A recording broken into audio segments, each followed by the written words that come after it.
4 warning flags that you need to be aware of about content localization with Isaline Muelhauser.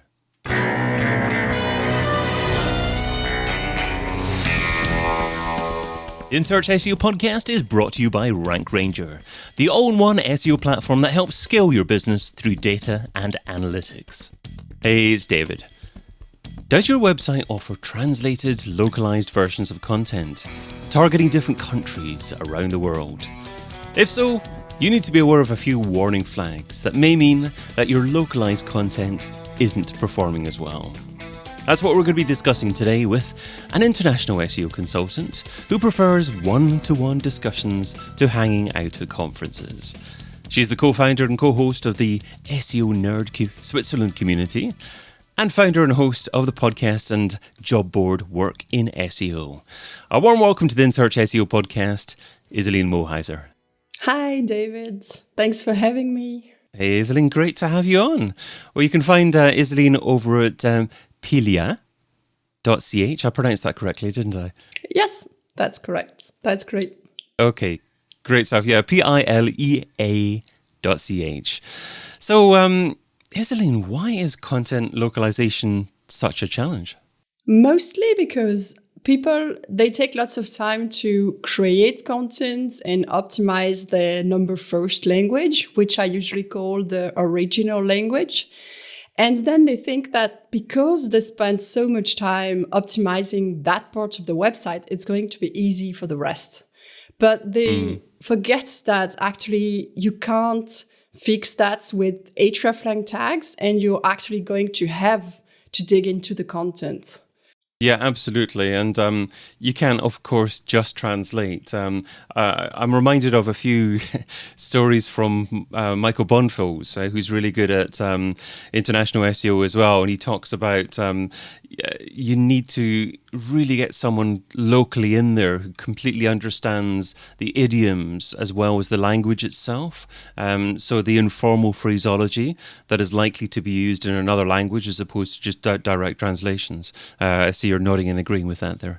Yeah, I'm 100% agreeing with this, indeed. Well, today you're sharing 4 warning flags to be aware of about content localization. So starting off with number 1, KPIs for translated language are significantly lower. This is one of the main reasons why people come to me. Most of the time, they don't say it that way. They say, oh, I need keyword research. But very often, the money is the trigger. So basically, they come to me because they see that it's not making as much money as they expected when they launched a new language.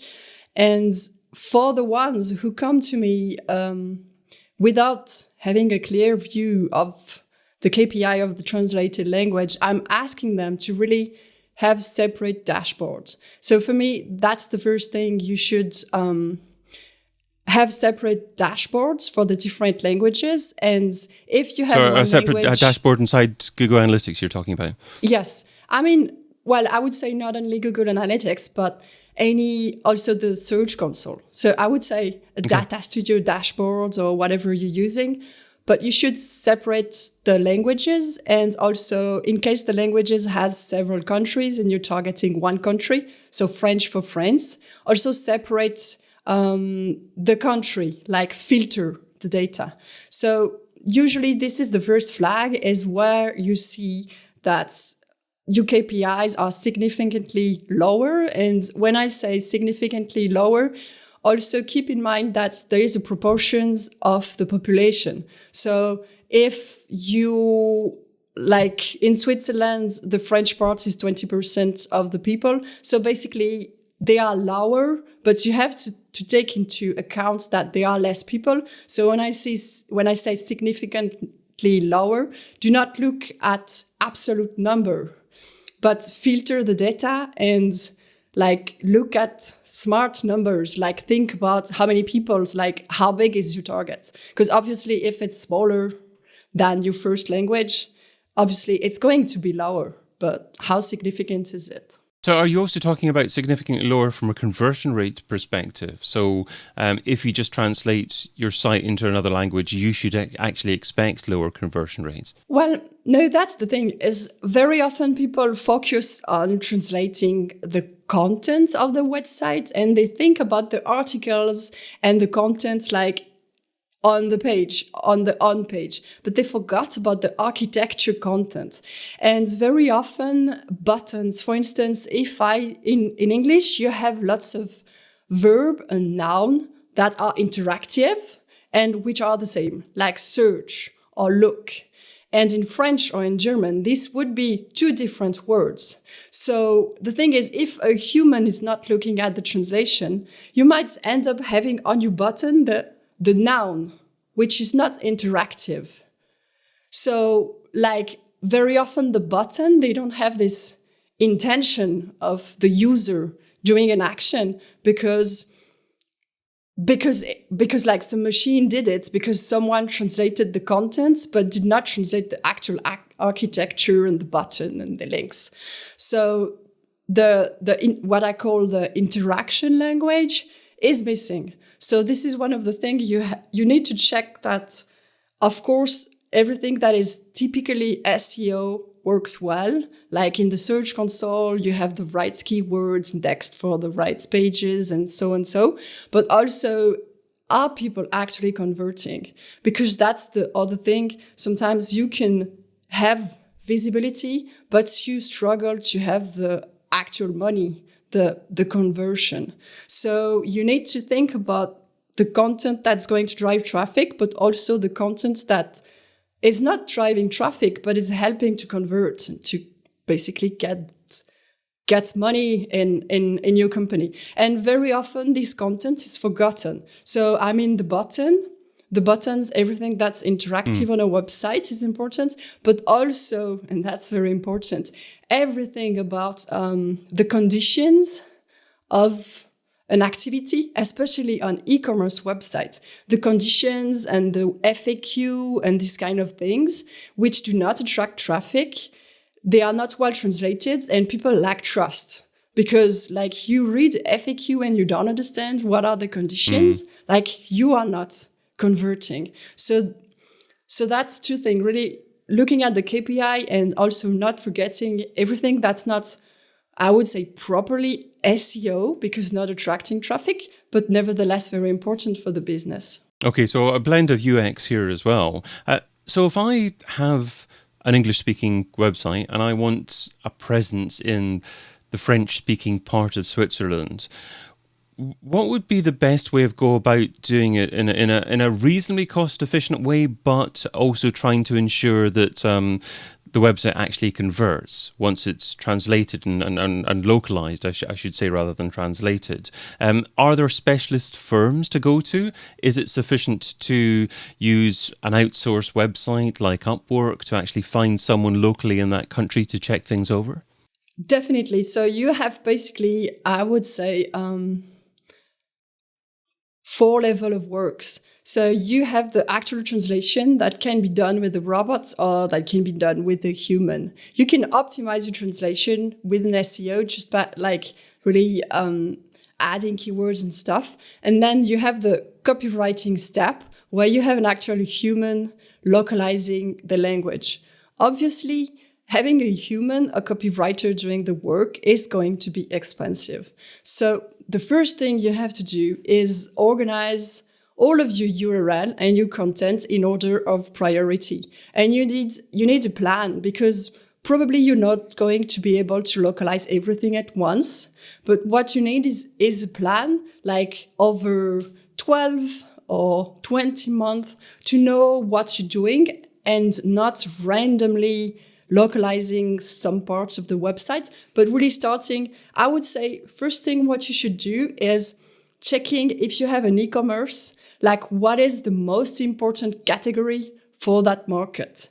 There is probably that if you have an e-commerce, like not all products are going to have the same kind of potential for return on investment for that market in terms of the competition you have in the country. So check what's the most important product and start with the high investment for this product, and you can do some lower investment either with machine or translator for the other products, and plan to do the localization for the other products, like on several steps.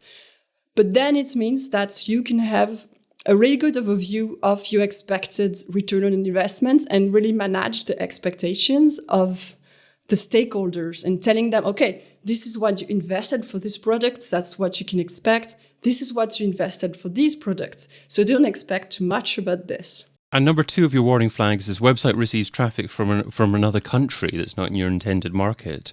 So I guess, how do you identify that and what do you do about it? Yeah, that's another reason why people contact me, especially, for instance, when you have 2 languages spoken in 2 countries and the cost of the work is very different between the countries. We have this between France and Switzerland. So it might be tempting to ask for a French person to work on the content for a Swiss website. But the thing is, very often what happens is you attract traffic for France, which is not your market, because your price are set according to the Swiss market. See what I mean? So it means that people are going to check your website, but they're not going to buy because there are cheaper alternatives in the country.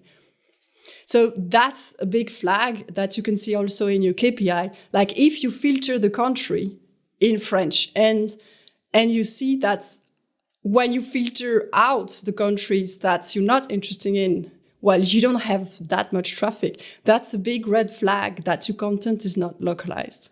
And number 3, you're asking to translate keyword research. Why is that an issue?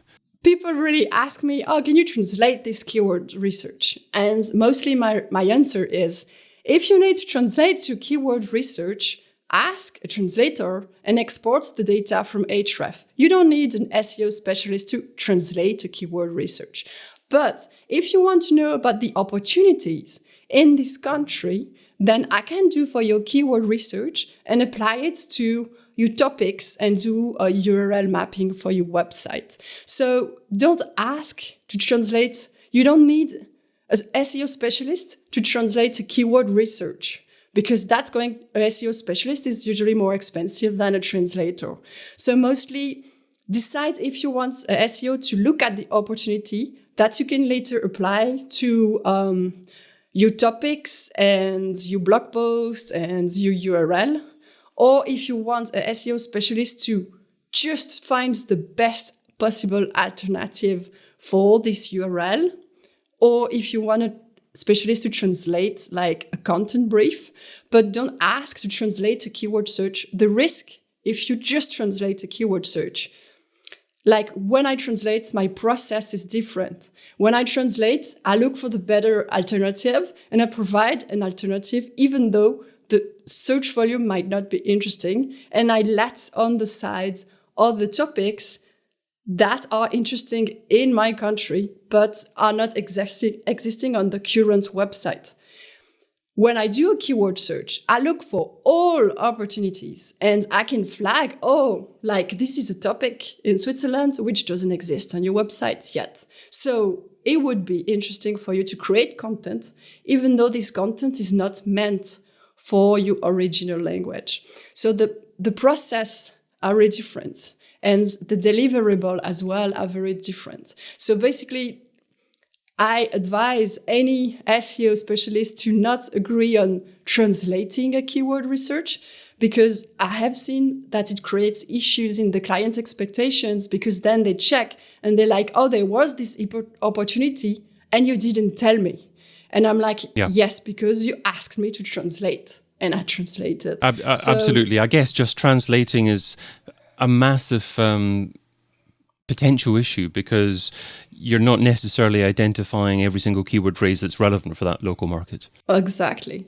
And that's the thing I see very often in Switzerland, is that people tend to think that content should be the same in both languages. They tend to think that you have content in German and you should translate the same in French. But actually you can have similar but different content in both languages. There's no reason why you can't add a paragraph for the French audience in French that is not translated and relevant in the German content.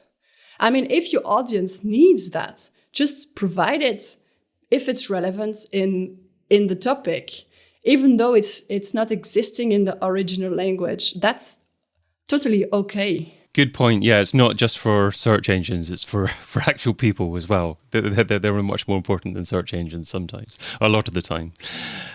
Number 4, your fourth warning flag is the customer support receives significantly more requests in a language compared with the original language. Yeah, this is an often forgotten thing, is that if you think only on your KPIs, on your dashboards, and you forget about the actual work of your teams internally, especially again for e-commerce, that comes very often, because this is, at the end of the day, the time you employees spend answering questions, and regularly the same questions, it's time you invest and time you pay for. So if you can somewhere or another reduce the time invested to answer the people and provide better information, it's going to be like sparing for your company. So check if the customer supports. For e-commerce websites, a very classical thing for Switzerland, again, is that the customer support receives lots of questions about, Switzerland is not actually Europe. Is it going to be the same conditions for the delivery and the return that the European countries or not? Basically, if you answer this question all the time, it means that something is missing in the FAQ or in the conditions. So this can be another flag. It's not 100% SEO, but it's also something I recommend to look at, because at the end of the day, I think I'm an SEO consultant, but I'm also a consultant here to help you make more money or like save some money or, So should every set of FAQs also have a search box above them so that if you're seeing people type in certain queries that aren't included in the FAQ, that's probably a good indication that you should be writing about that? I'm not always a fan of the search box on the website, because very often people rely on Google to do the search within a website, and they're going to type a keywords like delivery, FAQ, brand name, and they're going to type that in Google. So I think this is something you can also see in the Search Console if you have lots of requests for this type of keywords. Okay, good tip. So let's finish off with the Pareto pickle. So Pareto says that you can get 80% of your results from 20% of your efforts. What's one SEO activity that you would recommend that provides incredible results for modest levels of effort? Let me say that Prioritization. Prioritizing the URL. Basically, strategize which URL are most important, because then you know exactly what you're doing. This is going to take you maybe 2 hours of URL, depends on how big the website is. But ordering the URL is going to take you some time at the beginning of the project, but it's going to save you some time throughout the whole project. So is this referring to canonicalization as well, and actually deciding which version is canonicalized? No, I meant prioritization for choosing either if it's a basic translation, optimized translation, or copywriting translation. Right. Okay. And would you do that by traffic, by projected ROI? Is there any way to actually decide on which URLs to actually spend the effort on to actually get the humans translating those pages? I would base that on the opportunity of the market crossed with the most important product of the company. So it should be a project the company does well, but it should also be a project the market needs. So there is a good fit of what you can do and what the offer is, what the demands, what you actually offer and what the demands is. Superb stuff. Well, I've been your host, David Bain. You can find Isaline Muelhauser over at pilia.ch. Isaline, thanks so much for being on the In Search SEO podcast. Thanks a lot, David, for having me. It was a pleasure, and congrats also for all the wonderful podcasts you have on this series, because I've seen lots of friends and community members of the Women in Tech SEO, and that's made me also very happy to see that. Superb. Well, long may it continue. Thanks a lot. And thank you for listening. Check out all the previous episodes and sign up for a free trial of the Rank Ranger platform over at rankranger.com.